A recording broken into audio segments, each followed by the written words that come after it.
¿Cómo están, estimados amigos de este canal YouTube? Empiezan a aparecer, a hacerse conocidos, informes de analistas internacionales, bancos internacionales sobre la situación peruana. Ya los mercados internacionales están expresando su situación de nerviosismo, de preocupación por lo que pudiera pasar por un eventual gobierno del señor Castillo, tirando al suelo los precios de los valores peruanos. Una posición vendedora en bolsa significa que no hay confianza. Entonces, los papeles peruanos que van a perder valor si el señor Castillo fuera presidente y su gobierno hace lo que está diciendo que va a hacer, entonces esos inversionistas hoy, no mañana, empiezan a vender porque no quieren estar con papeles peruanos cuando claramente el valor de esos papeles va a disminuir. Con ello el valor de las empresas y con ello muchos elementos que promueven la inversión hacia el Perú. De manera tal que esta situación ya se está produciendo. Por supuesto, es importante ver qué piensan los bancos internacionales, no porque nos vayan a dar préstamos, sino porque son los que califican el riesgo país para inversiones, para préstamos. El riesgo país es un elemento muy importante dentro del costo total de un crédito o de la tasa de interés que, por ejemplo, tenemos que pagar por un bono soberano que emitimos para tener deuda y financiar nuestro presupuesto. Acaba de salir un informe, la fecha es 27 de abril del año 2021, de JP Morgan, ¿no? Un informe dentro de de la serie que ellos denominan Latin America Emerging Markets Research, ¿no? Este es el informe. Lo he leído detenidamente y en este informe que titula JP Morgan las preguntas más comunes para la segunda vuelta electoral en el Perú, hacen un total de 15 preguntas y tratan de responder, evidentemente para los inversionistas, para sus clientes, para todas las personas que quieren tomar decisiones con respecto a Perú y que consultan a este banco. Me imagino que igual esfuerzo están haciendo otros bancos de inversión u otras empresas de análisis internacional, de riesgo, de clasificación de riesgo, como por ejemplo Moody's, Fitch o Standard & Poor's.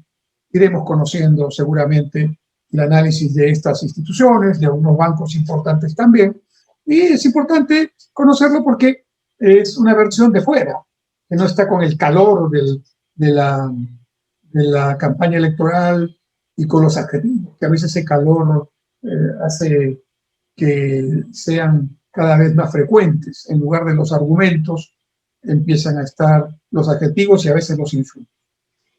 De manera que hay que serenarnos y entonces me parece bien reflexionar sobre este análisis que hace JP Morgan. La primera pregunta que se hace es, ¿podría esta vez ser diferente? Se refiere al resultado de la segunda vuelta electoral, en el sentido que un candidato de izquierda pueda ganar, ¿no? Diferente a cuando, por ejemplo, el candidato Humala perdió con Alan García, o cuando el candidato Humala le ganó a Keiko Fujimori, pero le ganó cambiando prácticamente todo su discurso, como recordamos, y pasando de un documento original que era muy chavista, la gran transformación, a un documento más de centro, más moderado, que se denominó la hoja de ruta.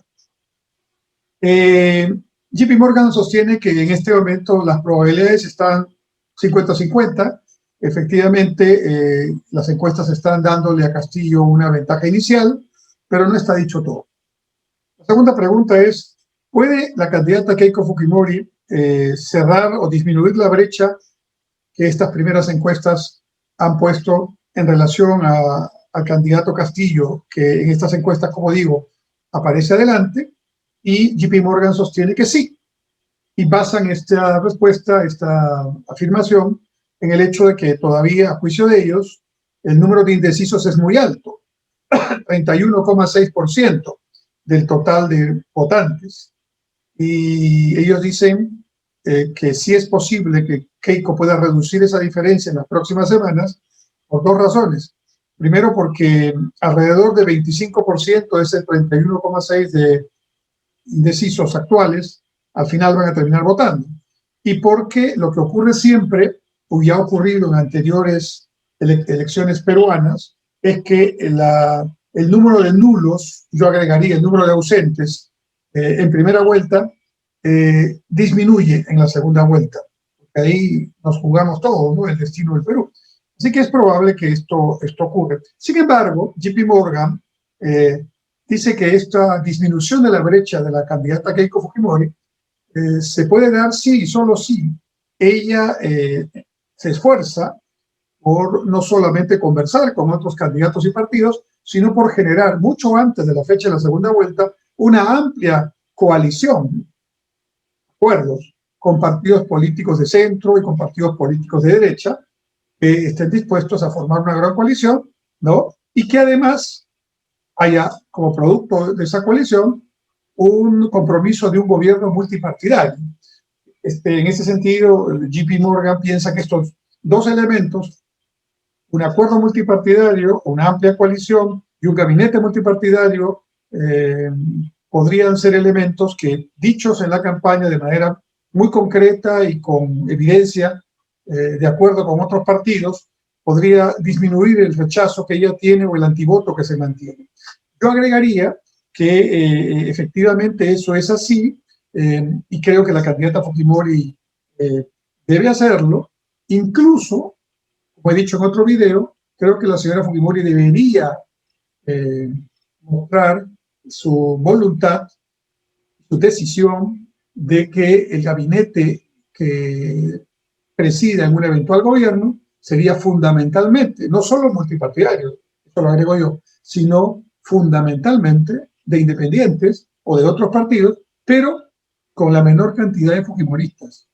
Porque es el fujimorismo, ella misma, el partido, el gobierno de su padre, el que genera estos temores de posiciones autoritarias, abusos de poder, que es indudablemente su talón de Aquiles, por lo que tiene el antivoto muy fuerte. Tercera pregunta de JP Morgan, dice, ¿podría el candidato Castillo moderar su discurso como lo hizo Humala en el 2011 y ganó la elección?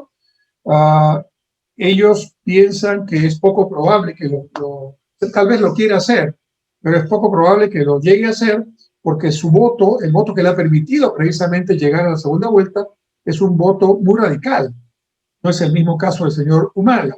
Y este voto muy radical precisamente espera que su candidato no relaje esa radicalidad, esa situación extrema de plantear cosas como las que está planteando, que evidentemente son disruptivas al sistema democrático y a la estabilidad económica.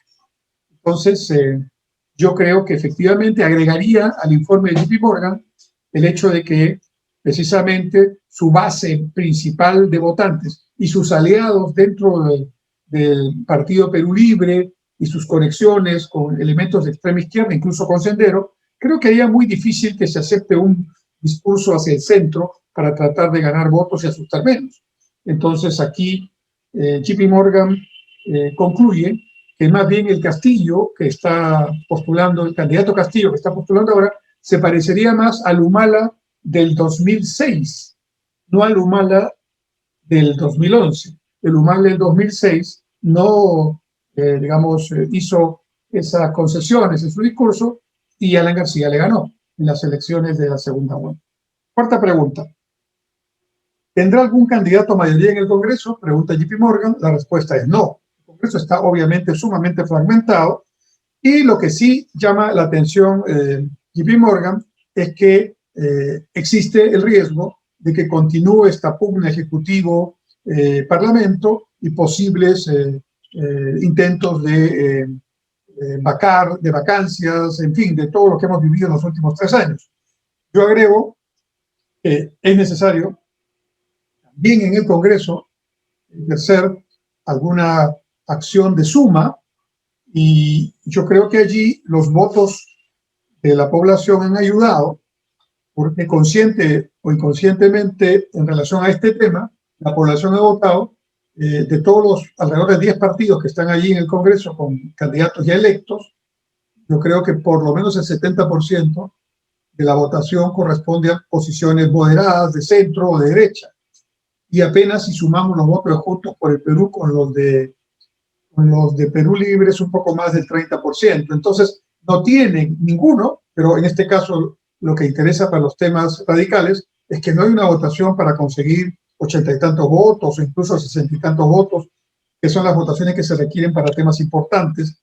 Por lo tanto, no veo que ese pueda ser un tema. Es cierto que mayoría en el Congreso no va a tener ninguno de los dos, pero creo que aun cuando el tema de la candidata Fujimori, si es elegida ella, también generaría polarización, algún tipo de polarización habrá, ¿no? Creo que la polarización que generaría el señor Castillo con sus propuestas sería mucho mayor. Quinta pregunta. ¿Podrá el candidato Castillo moderar su plataforma si es elegido presidente? Se pregunta JP Morgan. Y la respuesta es no parece, ¿no? Aunque señala el banco, de todas maneras, en esa eventualidad de ser elegido presidente, tendría que tratar de buscar alguna negociación con el Congreso, porque no tiene los votos. Y en opinión de JP Morgan, tal vez podría dejar de plantear el cambio total de la Constitución, pero sí intentar cambiar el capítulo económico en 2 o 3 artículos claves, ¿no? Esto lo digo yo. En el capítulo económico, artículos claves son el artículo que define la acción del Estado en la economía, ¿no? Tendría que cambiar ese artículo, el 58, que se refiere a la economía social de mercado.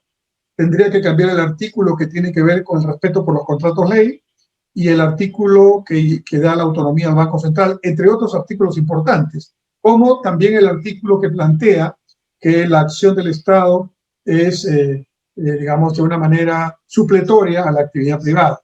Me imagino que ahí estaría un poco el énfasis en una posición mínima de acción con un Congreso en el que no tiene mayoría Castillo. Sexta pregunta que hace JP Morgan. ¿Podría Castillo disolver el Congreso y convocar una asamblea constituyente? Los constitucionalistas están discutiendo este tema, pero está claro que el artículo 270 de la Constitución establece con precisión cómo se pueden hacer cambios parciales y totales en la actual Constitución. Esto pasa necesariamente por el Congreso de la República y pasa por el Congreso de la República con mayorías calificadas de 87 votos, ¿no?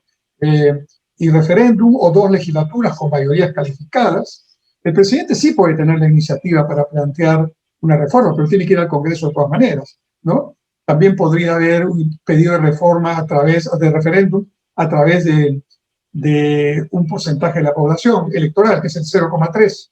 Pero yo aquí hablo personalmente creo que lo veo difícil porque estamos con un Congreso fragmentado y con una posición mayoritariamente más moderada en este tema de los partidos que tienen congresistas electos.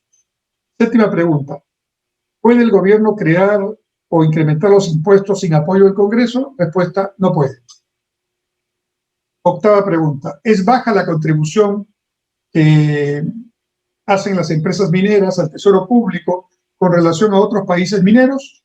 No. JP Morgan sostiene que la carga efectiva de impuestos incluye no solamente el impuesto a las sociedades de 29,5%, el impuesto a las regalías que ya existe y otros impuestos específicos que pagan las mineras, y esa carga efectiva es 5% más alta que la carga correspondiente que los mineros pagan en Canadá, en Chile, en Australia o en México, que también son países mineros. Es decir, si pretendiéramos ponerle más impuestos a los mineros, lo que van a hacer las inversiones mineras es irse a los otros países mineros y salir de aquí, hasta que haya otras condiciones. Novena pregunta. ¿Puede el presidente expropiar empresas? Según el artículo 70 de la Constitución, el derecho a la propiedad es inviolable, aun cuando la Constitución actual da la salida que podrían haber expropiaciones por razones de defensa, de interés de la defensa nacional o por razones de necesidad pública. En todo caso, el presidente podría invocar la necesidad pública para su objetivo de nacionalizar empresas o expropiar empresas, pero esta tiene que ir al Congreso para salir por ley expresa. Nuevamente, en el Congreso no tendría esa votación, pero claro, ya se originaría un problema y una incertidumbre. El tipo de cambio estaría cada vez más alto, las acciones de empresas peruanas y los bonos soberanos cayendo en sus valores, la desconfianza sobre Perú en crecimiento, y todo eso nos trae menos inversión, menos crecimiento y probablemente otros problemas. Décima pregunta que hace JP Morgan. ¿Puede incrementarse el gasto público sin apoyo del Congreso? Sí, lo puede hacer a través de decretos de urgencia el Poder Ejecutivo. Pero claro, si lo hace indiscriminadamente, sin responsabilidad fiscal, esto puede acrecentar mucho más el déficit, que ya es alto por la pandemia. Se ha estado manejando muy bien el sector público, pero la pandemia ha desbordado todo cálculo de gasto probable. Entonces, estamos ahora viviendo no solo de la tributación, sino del endeudamiento para poder pagar ese mayor gasto. De manera que un gasto mayor que ese todavía solo acrecentaría el problema y no ayudaría mucho. Pregunta 11 de JP Morgan. ¿Puede aprovechar el gobierno que venga, cualquiera de los dos, del señor Castillo o del señor Fujimori, la línea del Fondo Monetario que está aprobada para el Perú? Como ustedes saben, hay una línea de 11.000 millones de dólares que se aprobó, Perú la pidió durante el gobierno del presidente Vizcarra, le aprobaron la línea, ha usado una parte pequeña de la línea para sostener parte de los gastos que necesita el Perú, ha necesitado el Perú en este tiempo, pero todavía hay un monto importante que está disponible para Perú, y además hay 1.800 millones de dólares que en julio o agosto Perú puede tener también disponibles por la nueva asignación de derechos especiales de Gina. Todo eso implica casi un 6% del PBI, o sea que el margen de gasto adicional sería 6% del PBI. Pero claro, si hay un candidato que quiere gastar y no le importa qué pasa después, ese 6% se va todo en gasto corriente y en puros ofrecimientos. ¿Y después qué? Como decía la película, ¿no? Si ese dinero se usa con responsabilidad o no se usa para tratar de mantener un menor endeudamiento del Perú, entonces eso sería lo más conveniente. Pregunta 12. ¿Podría el Tesoro Público financiarse con el Banco Central de Reserva? Es decir, ¿podría hacerse la maquinita, como llamaba Pedro Beltrán, a este financiamiento inorgánico que genera inflación? No. El artículo 84 de la Constitución lo prohíbe. Aunque el candidato Castillo ha dicho que quiere cambiar la Constitución, ese artículo, y también quiere intervenir el Banco Central para que no sea autónomo. Pregunta 13. ¿Puede el presidente denunciar los tratados de libre comercio? Como son tratados de libre comercio ratificados por los congresos de ambos países, esto requeriría también una acción del Congreso y no parecen existir los votos para eso. 14. ¿Puede el presidente nombrar presidente y directores del Banco Central? Sí. El presidente puede nombrar a 4 directores, incluido el presidente, proponerlos al Congreso y el Congreso ratificarlo. Pero como no hay mayoría, de repente no podría lograr eso. Y además el Congreso puede elegir de facto a 3 para completar el número de 7 directores. No está muy fácil ese asunto si fuera el candidato Castillo. Pregunta 15, la última que hace JP Morgan. ¿Podría, en opinión o sea, la pregunta es, ¿podría el eventual presidente Castillo desconocer la deuda, reprogramarla? JP Morgan dice, bueno, esto sería un despropósito porque el Perú está tan bien ubicado en el escenario internacional que tiene deuda mucho tiempo, no hay ninguna presión en el corto plazo, y por lo tanto, y a costos muy bajos, por la situación de grado de inversión en la que se encuentra Perú, y si haría eso sería pues hacer algo insólito, porque reestructurar para tener un mayor costo, si tenemos un costo bajo y el servicio no va a significar un compromiso que, digamos, haga algún problema serio al manejo fiscal, no tiene sentido. Lo que sí es probable es que eventualmente si el candidato Castillo fuera elegido, agrego yo eso, pues empezaría a endeudarse más o a gastar más, y ahí sí comprometiendo el futuro de pagos. Ya ocurrió eso en el Perú, cuando en la década del 70 el Perú comprometió y tomó muchos créditos del exterior, tantos que estaban por encima de su capacidad de pago, y en los 80, 2 gobiernos democráticos, el de Belaúnde y el de García, tuvieron que sufrir para poder pagar o para no pagar, porque no había posibilidad de pagar, esa deuda que se generó en los 70. De manera que si hoy se hace algo, se paga después. No hay situación gratuita en economía. Y eso es un tema que debemos reflexionar. Bueno, creo que esta invitación a estas preguntas y respuestas que hace JP Morgan parece interesante compartirlas. ¿Por qué? Porque es importante ver, como dije al principio, cómo los ven desde la escena internacional y qué está evaluando qué están evaluando los analistas, los banqueros, sobre la posición posible, el desenlace posible de la segunda vuelta y la eventualidad de que haya un gobierno con el candidato Castillo ganando la segunda vuelta. Es evidente que mucho menos reacciones desde el punto de vista de los mercados y por lo tanto mucho más positivo para el Perú sería una eventual victoria de la señora Fujimori para estos efectos. Muchas gracias.